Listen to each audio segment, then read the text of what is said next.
They came wounded, not weak, and the rancher learned strength has many faces, Wild West story. The gunshot echoed across the valley before dawn broke, and Jake Harrison was already running toward the sound with his rifle in hand.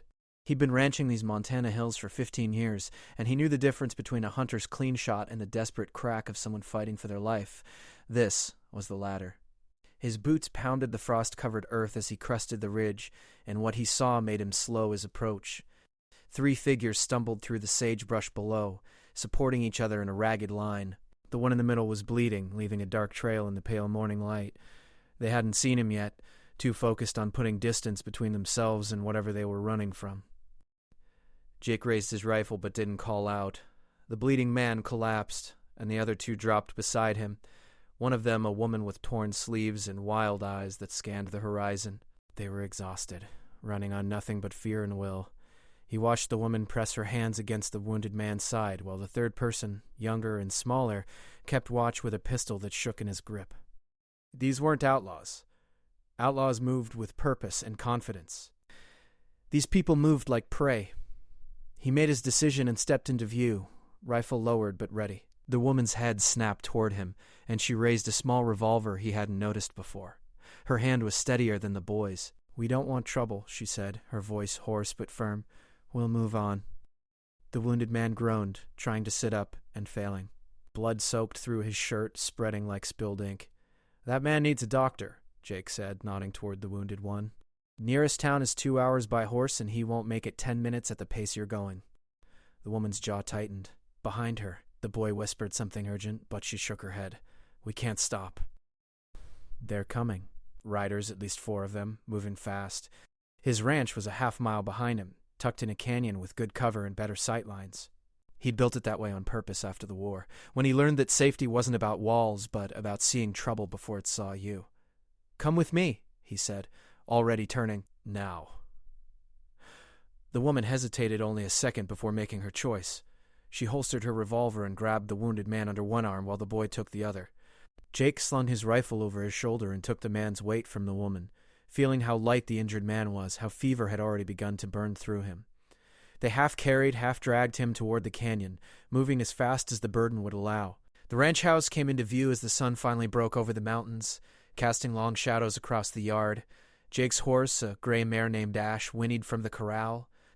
His dogs, 2 cattle dogs he'd raised from pups, rushed out barking until they recognized his scent and fell into step beside him. "Barn," he said, changing direction. The house was too obvious, too easy to search. The barn had a root cellar beneath the tack room, space enough for 3 people and supplies to last a week if needed. They lowered the wounded man onto a pile of horse blankets Jake pulled down from a shelf. The woman immediately went back to pressing against his wound, her movements practiced and efficient. She'd done this before. "What's your name?" Jake asked, moving to the cellar doors and pulling them open. Dust and cool air rose from below. "Later," she said without looking up. "Right now we need to stop this bleeding." The boy stood frozen near the door, still gripping his pistol, watching the yard through a gap in the boards. Jake grabbed a clean shirt from his supplies and tore it into strips. "Here." He handed them to the woman, who took them without hesitation and began wrapping the wound tight. The man's eyes fluttered open, unfocused and glazed with pain. "Katie?" he mumbled. "Katie, are they gone?" The woman Katie leaned close to him. "We're safe, Ben. Stay with me." Outside, the sound of hoofbeats grew louder, multiple horses moving at a gallop. Jake counted 4 distinct rhythms, maybe 5. He pulled the barn doors mostly closed, leaving just enough gap to see through. The boy backed away from his position and crouched beside Katie and Ben. "They'll search everything," the boy whispered. His name tag, barely visible on his torn vest, read Danny. "Get him below," Jake said, his voice calm despite the approaching danger. "All of you. I'll handle this." Part 2 Katie looked up at Jake with eyes that had seen too much and trusted too little, but she nodded. Between her and Danny, they managed to get Ben down the narrow steps into the cellar. Jake handed down a lantern, a canteen of water, and his medical kit before closing the doors and covering them with a pile of loose hay and a saddle that had needed mending for months. He was spreading the hay smooth when the riders burst into his yard. 5 men, all armed, all wearing the kind of hard expressions that came from crossing too many lines to ever go back. Jake recognized the type. He'd ridden with men like this during the war, before he understood what following orders without question could turn a man into.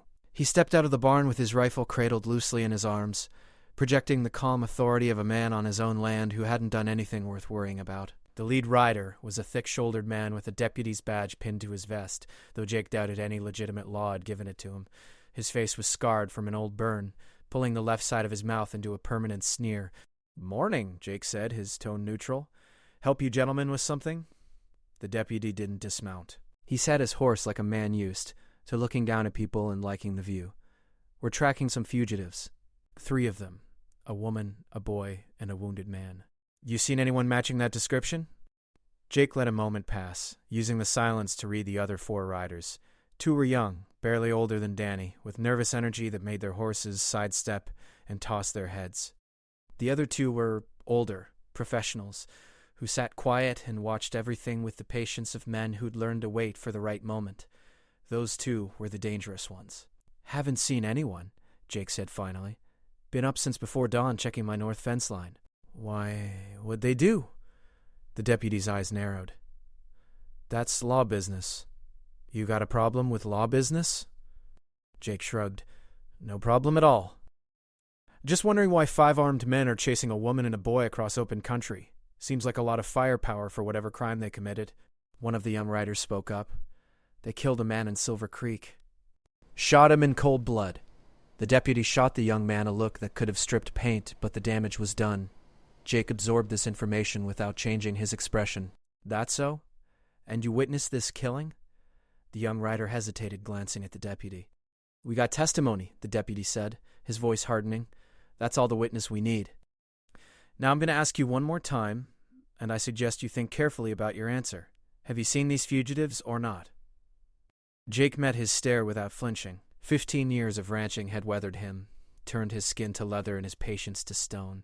He'd stared down wolves, bears, and men meaner than this deputy without giving an inch. "I told you already, haven't seen anyone." The deputy studied him for a long moment, then nodded to the 2 older riders. "Search the property. Barn, house, outbuildings, everything." The 2 professionals dismounted without a word and split up, one heading for the house while the other walked toward the barn where Jake stood. Jake didn't move to stop them. Refusing a search would confirm their suspicions, and he'd hidden his guests well enough. The man approaching the barn was tall and lean, with gray in his beard and a limp that suggested an old injury. He nodded to Jake as he passed, a gesture of professional courtesy between men who understood violence and its costs. Jake followed him into the barn, watching as the man checked the stalls, the loft, the tack room.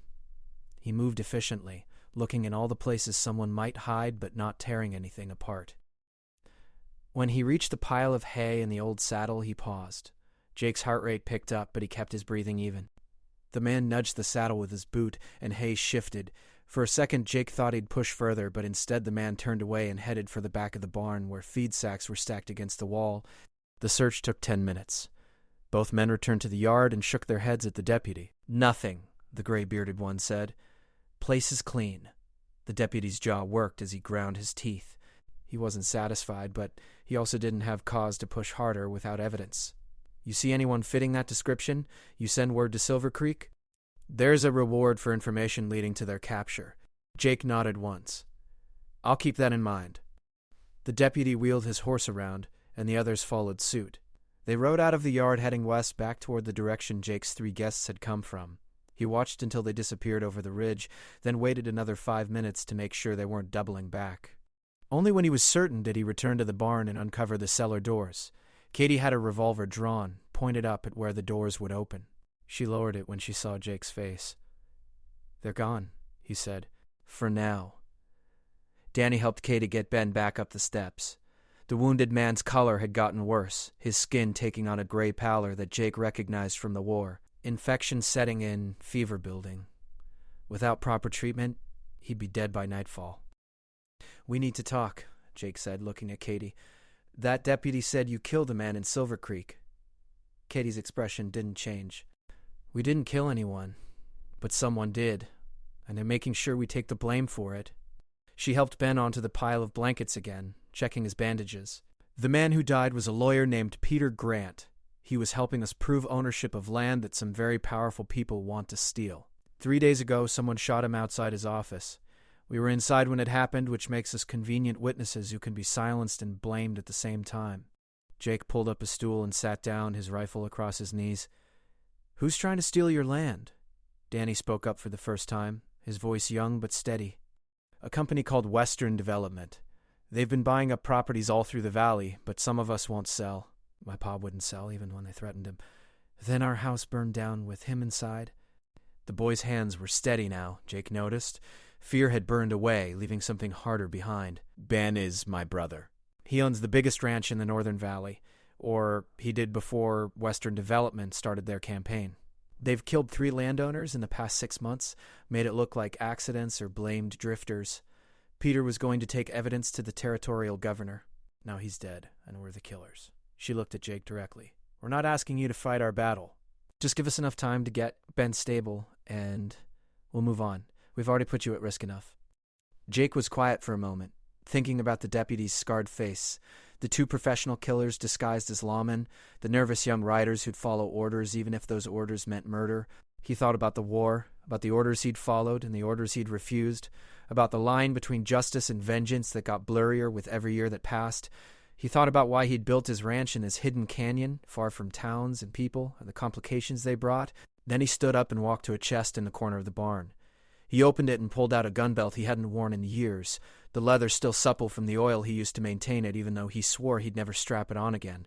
He also pulled out a box of ammunition, medical supplies better than what he'd already given them, and a map of the territory marked with trails most people didn't know existed. We'll get your brother stable first, Jake said, returning to where they waited. Then we're going to figure out how to keep all of you alive long enough to tell the truth to someone who will listen. Katie stared at him. Why would you help us? You don't know us. This isn't your fight. Jake began laying out the medical supplies, preparing to properly treat Ben's wound. Maybe not, but I know men like that deputy. I know what they're capable of and what they'll do if nobody stops them. I've spent 15 years trying to forget that I know these things, trying to pretend the world beyond this ranch doesn't exist. But you 3 just reminded me that pretending doesn't make it true. He knelt beside Ben and began unwrapping Katie's makeshift bandages. The wound was bad. A bullet had gone clean through the side, but had probably nicked something important on the way. Ben needed real surgery, the kind only a doctor could provide, but that wasn't an option. Jake had seen enough field medicine during the war to know what could be done with limited supplies and determination. Danny, I need you to boil water. Katie, hold him down. This is gonna hurt. Part 3, Ben screamed when Jake poured the whiskey directly into the wound, his body arching despite Katie and Danny holding him down. Jake worked fast, cleaning the entry and exit holes, packing them with cloth soaked in carbolic acid that would fight infection even as it burned like hellfire. He'd learned this technique from a battlefield surgeon who'd saved more men than the lauded doctors and clean hospitals ever had, simply because he understood that you fought infection as aggressively as you fought the enemy. When it was done, Ben had passed out from the pain, which was probably a mercy. Jake wrapped the wound with clean bandages and covered him with blankets to fight the shock and fever. He needs 3 days of rest minimum, Jake said, washing his hands in a bucket of water Danny had brought. Can't move him before that without risking the wound opening again. Katie looked at him with exhaustion written across her face. They'll come back. That deputy isn't stupid. He knows we're in this area, and your ranch is the only shelter for miles. Jake nodded. They'll come back, but not immediately. Right now they're searching west, figuring you'd head for the mountains, or try to reach the next town. They'll work that area for the rest of today, maybe into tomorrow. When they don't find you, they'll widen the search pattern. That gives us maybe 2 days before they circle back this way. He stood and brushed hay from his knees, which means we use that time to figure out our next move.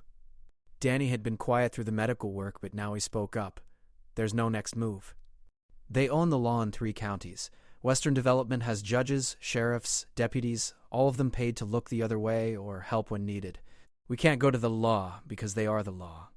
The boy's voice cracked slightly on the last word, revealing the fear underneath his steady demeanor. My pa thought he could fight them legally. He died for that mistake.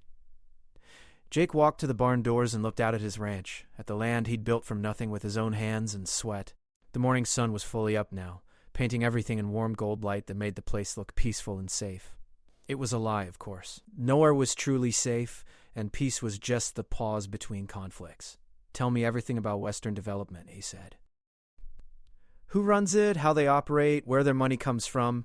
If we're going to fight them, I need to understand them. Katie pulled a stool next to Ben and sat down heavily, like a puppet with cut strings. The company is run by a man named Cyrus Blackwood. He came out from Boston 3 years ago with enough money to buy half the territorial legislature.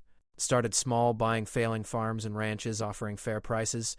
Then, once he had a foothold, he started targeting successful properties. The offers got lower, the pressure got higher. She paused, checking Ben's forehead for fever before continuing. He has maybe 20 men on his payroll, split between enforcers who handle the dirty work and lawyers who make it all look legal. That deputy, the one with the burned face, his name is Cole Briggs. He used to be a real lawman until he killed a prisoner in his cell and got run out of Texas. Blackwood hired him on and got him a badge from a friendly judge. Now he's got legal authority to hunt us down. Danny added details from his position by the door where he kept watch. They use fire mostly. Barn burns, house burns. Sometimes with people inside, they make it look like accidents, or they blame drifters. The territorial authorities don't investigate too hard because Blackwood greases the right palms. Anyone who fights back gets branded as troublemakers or criminals. His young face was hard with the kind of hatred that came from watching your world burn. Jake processed this information, his mind working through possibilities and problems. 20 men was a small army for this territory. The nearest federal marshal was 2 weeks away, and even if they could get word to him, there was no guarantee he'd act without proof that was currently dead, in the form of Peter Grant, the murdered lawyer. What evidence did Grant have? He asked. You said he was going to take something to the governor. Katie reached into her torn shirt and pulled out a folded leather pouch that had been pressed against her skin. She opened it carefully, revealing papers covered in neat handwriting. Deeds, bills of sale, letters, all showing a pattern of fraud and coercion. Peter spent 6 months gathering these, talking to families who lost their land, tracking down witnesses. This was going to be his case against Blackwood. She looked at the papers like they were both precious and cursed. Now it's just evidence that'll die with us. Jake took the pouch and examined the documents. He wasn't a lawyer, but he could read well enough to understand what he was seeing. Forged signatures, backdated contracts, deeds transferred under duress. If these papers reached the right person, they could bring down Blackwood's entire operation. But that was a big if. The governor is in Helena, 4 days' ride from here. We'd need to get past Blackwood's men, avoid the law they control, and reach someone in power who isn't already bought and paid for. He handed the pouch back to Katie. That's assuming we don't get killed in the attempt. Danny turned from the door, his young face set with determination. So we hide?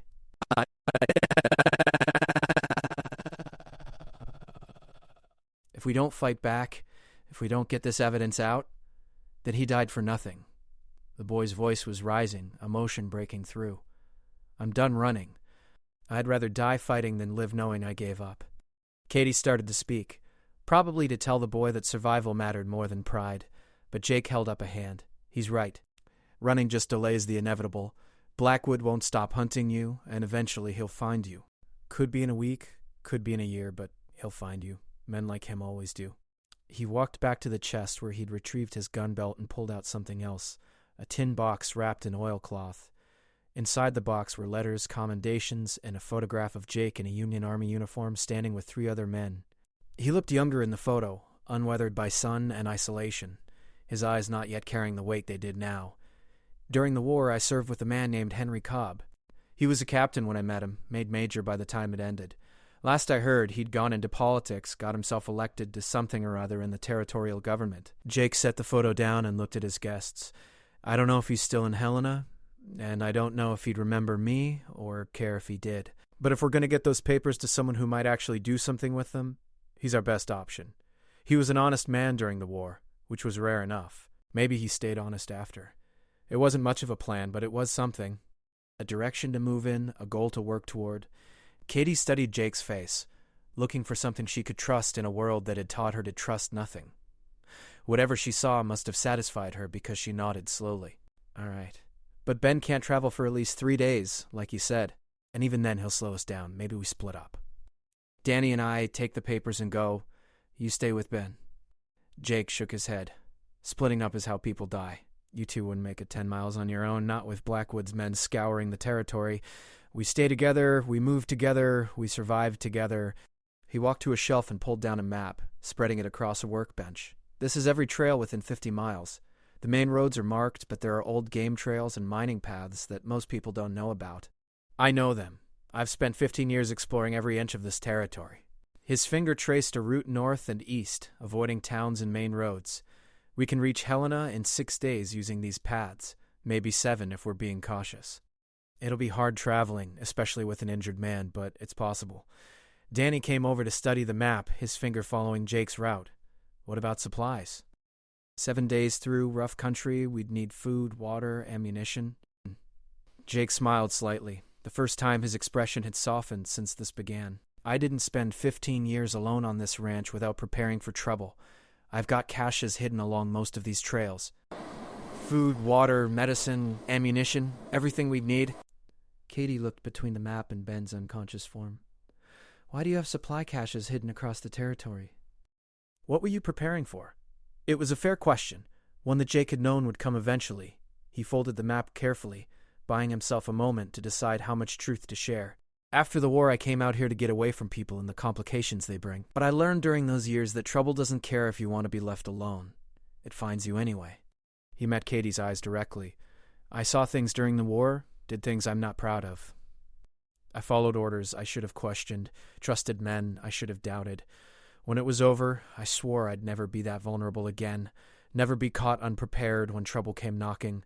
He gestured around the barn, at the hidden cellar, the carefully positioned building that offered sightlines and cover. This place, the caches, the preparations, it's all because I know trouble always comes. I just didn't expect it to arrive in the form of 3 fugitives bleeding on my doorstep. Danny spoke up quietly. But you helped us anyway. You could have turned us away, told that deputy where we were. You'd be safe right now if you had. Jake picked up his rifle and checked the action, the movement's automatic from years of maintenance. Safe is an illusion. Those men won't forget searching my place. Whether I helped you or not, I'm on their radar now. Might as well commit to the path and see it through. The sound of a horse whinnying brought all 3 of them to alert status. Danny moved to the door, Katie drew her revolver, and Jake brought his rifle up smoothly, but it was just Ash in the corral, spooked by a rabbit or her own shadow. They relaxed incrementally, the moment passing. We're all running on nerves and no sleep, Jake observed. Katie, when's the last time you rested? She laughed bitterly. What day is it? Part 4, Jake made the decision for them. Ben's stable for now, and we've got at least until tomorrow before they circle back. You and Danny need to sleep, eat, and recover your strength. Can't fight or run on empty. He pointed to the loft above them. There's blankets up there, and it's warm enough. I'll keep watch and wake you if anything changes. Katie looked like she wanted to argue, but exhaustion won. She nodded and climbed the ladder to the loft, Danny following close behind. Jake settled onto a hay bale where he could watch both the barn entrance and Ben's resting place. The wounded man's breathing was steady, which was a good sign. The fever hadn't worsened, and the bleeding had stopped completely. With luck and care, he might actually survive this. Jake let his mind wander through possibilities and plans while his hands automatically cleaned and reloaded his rifle. The weight of the weapon was familiar, comforting in a way that bothered him. He'd spent years trying to be just a rancher, not a soldier, but the muscle memory never truly faded. Hours passed with the slow patience that came from years of solitary living. Jake monitored the horizon, checked on Ben's condition, and mentally calculated supplies and timing. If they left in 3 days as planned, they'd reach the first supply cache by nightfall. That cache had enough food for a week and ammunition for a small war, buried beneath a distinctive red rock formation that marked an old Apache trail. From there, the route got harder but more concealed, winding through canyon country where 100 men could search for weeks without finding them. The sun was high overhead when Katie climbed down from the loft, looking marginally more human after a few hours of sleep. Her blonde hair was tangled and her clothes were still torn and dirty, but her eyes had regained some of their sharpness. Danny's still out, she said quietly. Kid must have been running on pure terror. How's Ben? Jake gestured to the sleeping man. Holding steady. Fever's not worse, and the bleeding hasn't restarted. He's got a fighter's constitution. Katie knelt beside her brother and brushed hair from his forehead with a gentleness that contrasted sharply with the hard woman who'd held a gun on Jake that morning. He always has been. When we were kids, he got trampled by a horse and the doctor said he wouldn't walk again. Ben was riding within 6 months. She smiled at the memory, then the smile faded. That's why he wouldn't sell when Blackwood made his offer. He's too stubborn to give up something he built, even when giving up might save his life. Jake understood that kind of stubborn. He'd built his ranch with the same mindset, carving a life out of harsh land through determination and refusal to quit. Tell me about the others who died fighting Blackwood. You said there were 3 before Peter Grant. Katie sat back on her heels, her expression darkening. First was a widow named Helen Martinez. She owned a small ranch on the southern edge of the valley. When she wouldn't sell, her well was poisoned. She and her 2 children drank the water for a week before they realized something was wrong. All 3 dead within days. The casual cruelty of it made Jake's jaw tighten. Poisoning a well was a coward's move, designed to avoid confrontation while still achieving the goal. Second was a farmer named Patrick O'Brien. He got into a dispute with one of Blackwood's surveyors about property lines. The surveyor claimed Patrick threatened him with violence.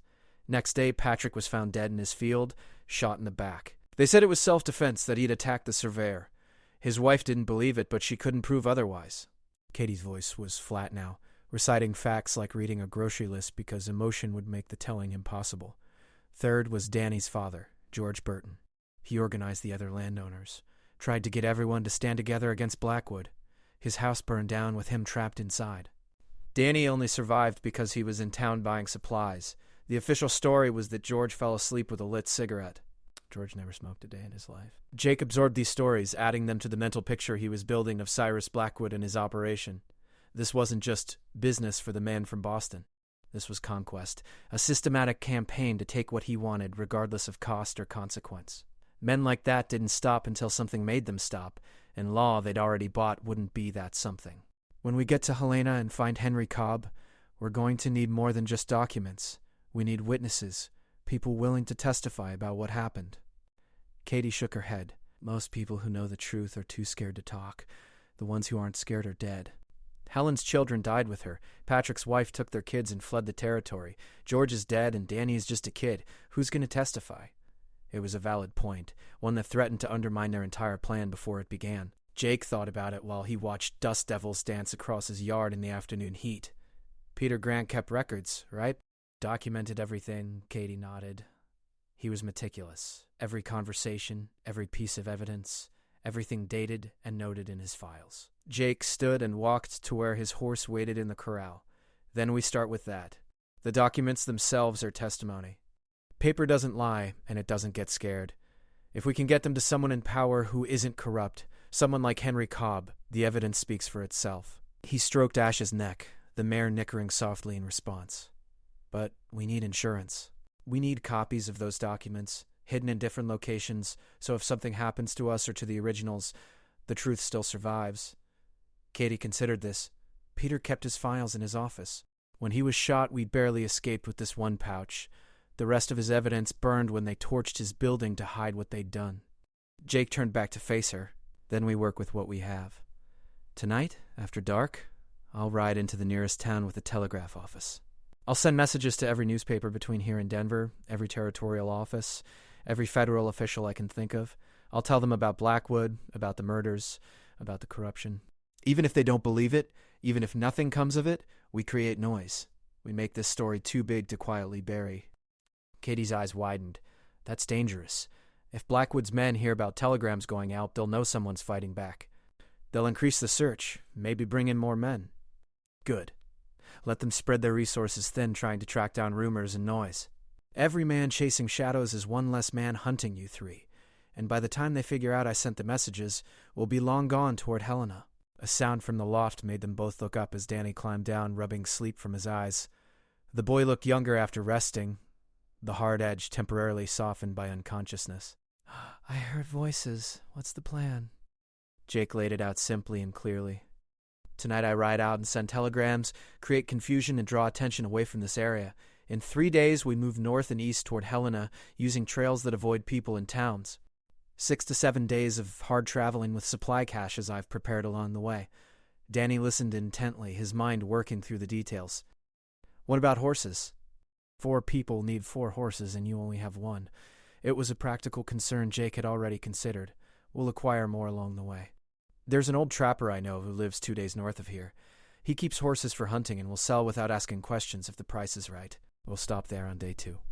Katie frowned. You're talking about this like it's a sure thing, like we'll definitely make it to Helena. What happens if we get caught? What's the contingency? Jake met her skeptical gaze without flinching. If we get caught, we fight. We make them pay for every inch of ground, and we make sure the documents survive even if we don't. That's the contingency. There is no surrender, no negotiation. We see this through, or we die trying. The stark honesty seemed to satisfy Katie more than false optimism would have. She nodded slowly. All right. Then I guess we're committed. Ben groaned from his pile of blankets, his eyes fluttering open for the first time since the medical work. Katie? His voice was weak but conscious. Katie was beside him instantly, hand on his shoulder. I'm here, Ben. We're safe for now. Ben's eyes focused on Jake, studying him with the clarity of someone who'd woken from fever to find the world changed. Who are you? Ben asked, the question direct despite his weakened state. Jake knelt down so they were at eye level. Name's Jake Harrison. This is my ranch. Your sister and the boy brought you here this morning, running from Briggs and his men. I'm helping you get to Helena with evidence that can bring down Blackwood. Ben absorbed this, his expression skeptical. Why would you help us? What's in it for you? It was the same question Katie had asked earlier, and Jake gave the same essential answer. Because men like Blackwood and Briggs need to be stopped, and sometimes that means good people have to take a stand even when it's not their fight. He stood and moved to check the barn entrance, old instincts making him constantly monitor their perimeter. Also, I've spent too many years alone on this ranch pretending the world doesn't exist. Maybe it's time I remembered there are things worth fighting for. Ben tried to sit up and failed, falling back with a grimace. Fighting's what got me shot. Fighting's what got George Burton killed, what got Peter murdered. Maybe fighting isn't the answer. Kitty's expression hardened. So what, we just give up? Let Blackwood take everything and kill anyone who stands in his way. That's not fighting, Ben. That's just dying slow instead of fast. The argument that was brewing got interrupted by the sound Jake had been listening for since morning. Hoofbeats, multiple horses, approaching from the east instead of the west where they'd gone earlier. He moved to the door and looked through the gap, counting riders. 4 this time, not the same ones from the morning. These were fresher, probably a second search team that had been working a different area. Everyone quiet, Jake whispered. We've got more company. Part 5. Danny grabbed his pistol and moved to where he could see through the barn boards while Katie helped Ben lie flat and silent. Jake positioned himself with a clear shot at the door, but far enough back to stay hidden in shadow. The riders circled the ranch slowly, professionally, checking everything they'd already checked that morning, but doing it more thoroughly. These weren't the same men. These were the professionals, the ones who didn't make mistakes. One of them dismounted at the house, while 2 others checked the outbuildings. The 4th stayed mounted, positioned where he could see all approaches and exits. Military tactics, Jake noted. These men had training, maybe Army veterans like himself who'd learned their skills in war and brought them home to peace. He watched the one at the house try the door, find it unlocked, and go inside. Minutes passed with painful slowness. Ben's breathing was too loud in the silence, each breath a potential giveaway. Katie had her hand over his mouth, ready to muffle any sound if he groaned or spoke. Danny was frozen in place, his knuckles white around his pistol grip. Jake forced himself to breathe slowly and evenly, staying loose and ready. Tension made you slow, made you miss opportunities. He'd learned that lesson with blood in a dozen battles. The man emerged from the house and shook his head at his mounted companion. The 2 checking outbuildings did the same. They'd found nothing because there was nothing to find. Jake had been careful not to leave evidence of his guests. No extra plates, no signs of medical work in the house. Everything compromising was here in the barn, hidden beneath hay and shadows. The mounted man called something Jake couldn't quite hear, and the others remounted. But instead of leaving, they rode toward the barn. Jake's finger moved to his trigger guard, not quite touching, but ready. If they came inside, if they discovered the cellar, then peaceful options ended and violence began. He'd kill all 4 if he had to, deal with the consequences after. Katie seemed to read his intention because she drew her revolver silently, her face set with the same grim determination. The lead rider stopped at the barn entrance. "Anyone in there?" he called out. His voice was educated. Eastern accent softened but still present. Not a Western man, another import like Blackwood himself. Jake made a decision. Hiding and hoping they'd leave wasn't working. Better to control the situation than let it control him. He stepped into the light at the door, rifle held casually but ready. "Afternoon," Jake said calmly. "Can I help you, gentlemen?" The lead rider studied him carefully. He was younger than Jake expected, maybe 30. With a neat beard and eyes that had seen violence but hadn't been hardened by it yet. "We're searching for fugitives." 3 people, armed and dangerous. "Your property was checked this morning by Deputy Briggs. but we're conducting a secondary sweep of all ranches and homesteads in the area. Jake nodded like this made perfect sense. Briggs was here at dawn, searched the place thoroughly. I told him then, and I'll tell you now, I haven't seen anyone matching your description. I've been working the north pasture most of the day, just came back to the barn an hour ago. It was a careful lie, mixing truth with fiction in a way that was hard to disprove. The rider glanced at his companions, some silent communication passing between them. Mind if we look inside your barn? Just routine, nothing personal. Jake shrugged and stepped aside. Help yourself. Nothing in there but hay, tools, and a horse that doesn't like strangers. He watched as 3 of them dismounted, leaving one with the horses. They entered the barn with practiced caution, spreading out to cover different areas. Jake followed at a distance, appearing cooperative while positioning himself where he could shoot all 3 if it became necessary. They checked the stalls again, the loft where Katie and Danny had slept, the tack room. One of them kicked at the pile of hay covering the cellar doors, scattering loose straw. Jake's heart rate picked up, but his expression stayed bored and slightly annoyed at having his afternoon interrupted. The man's boot hit the saddle beneath the hay, and he frowned. "Why's this saddle buried in hay?" he asked, bending down to look closer. Jake moved with the casualness of someone explaining something obvious. "Dry rot. Leather's cracked and needs replacing, but I haven't made it to town for new tack yet." "Hay keeps it from getting worse from the cold at night?" It was a plausible explanation, mundane enough to be believable. The man examined the saddle, saw the visible cracks in the leather, and stood up satisfied. "You should get that fixed. Good tack's worth the investment."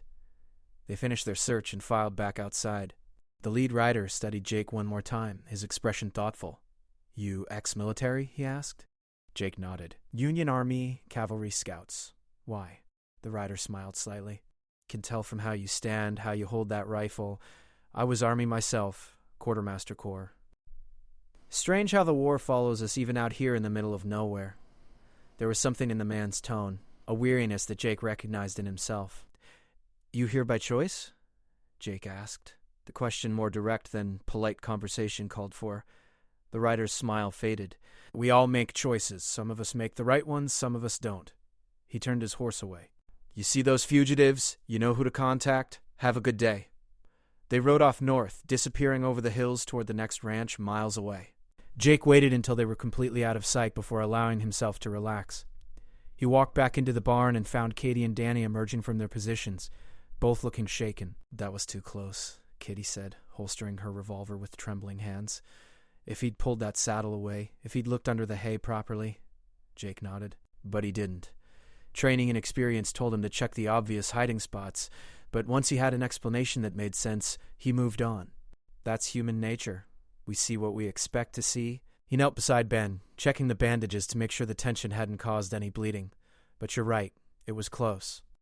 "Too close. We need to move up our timeline." Danny frowned. "You said Ben needs 3 days to heal enough to travel." Jake stood and walked to his map, studying the routes again. "He does, but we might not have 3 days. 2 search teams in 1 day means they're serious about finding you. Tomorrow there might be 3 teams or 5. Eventually someone's going to get lucky or look in the right place at the right time." He traced a path with his finger, calculating distances and difficulty. "We leave tomorrow at first light. I'll rig a Travier for Ben.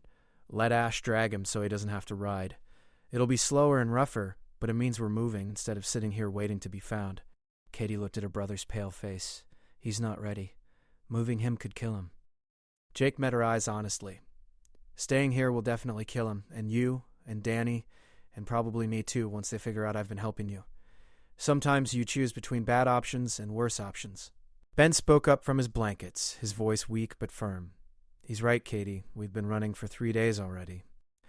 1 more day won't make much difference to my health, but it might mean the difference between escaping and dying here." He tried to smile, but it came out more as a grimace. "Besides, I've been through worse. Remember when that bull gored me and you had to stitch my leg while I was conscious?" "This is nothing." Katie's expression softened slightly at the memory. "You passed out halfway through the stitching and you were delirious for 2 days afterward." Not exactly a ringing endorsement of your toughness, but she nodded in acceptance. "Fine.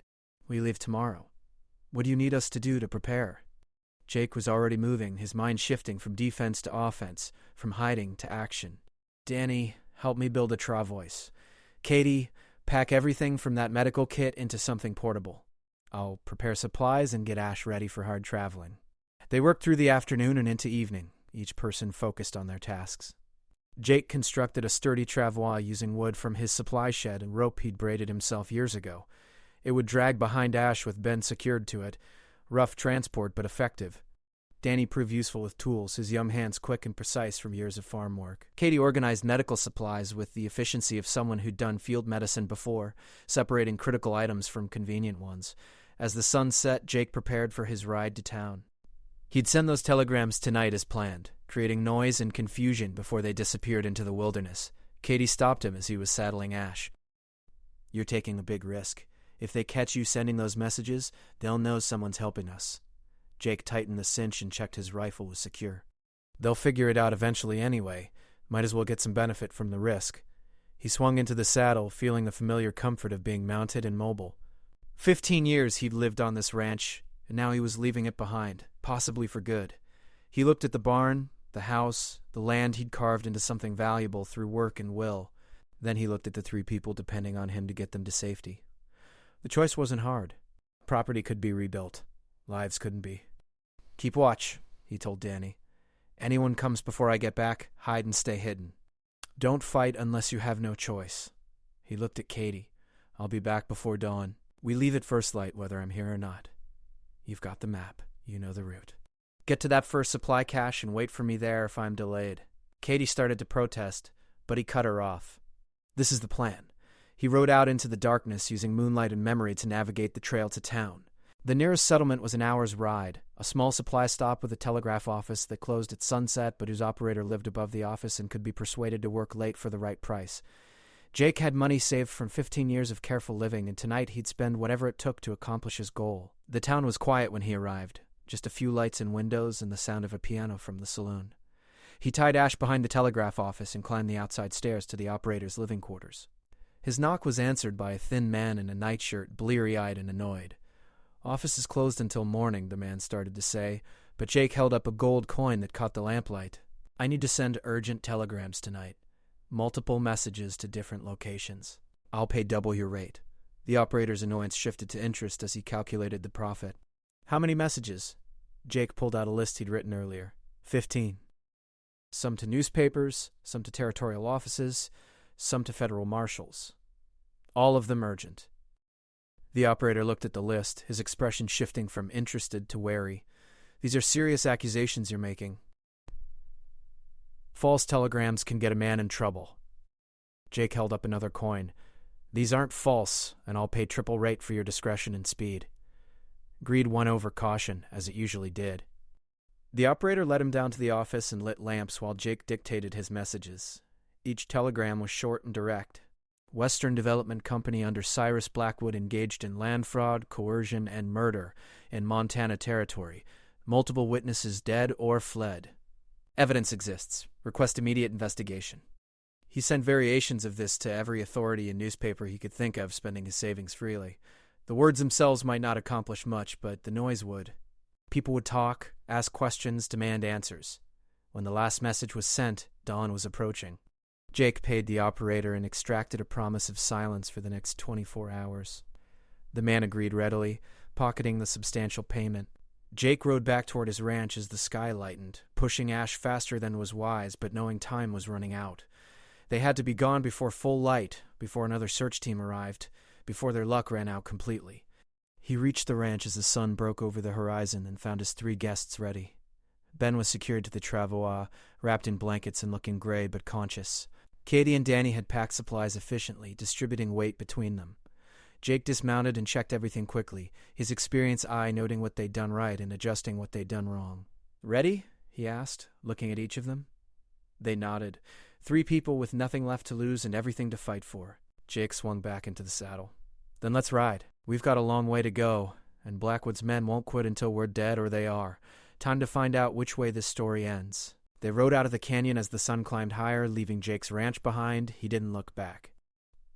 Whatever happened next, whatever violence or peace waited on the road to Helena, they'd face it together. 3 wounded people who'd come to his door asking for help, and 1 rancher who'd learned that strength sometimes meant standing when running would be easier. The story of who they were and what they'd become wasn't finished yet. It was only just beginning.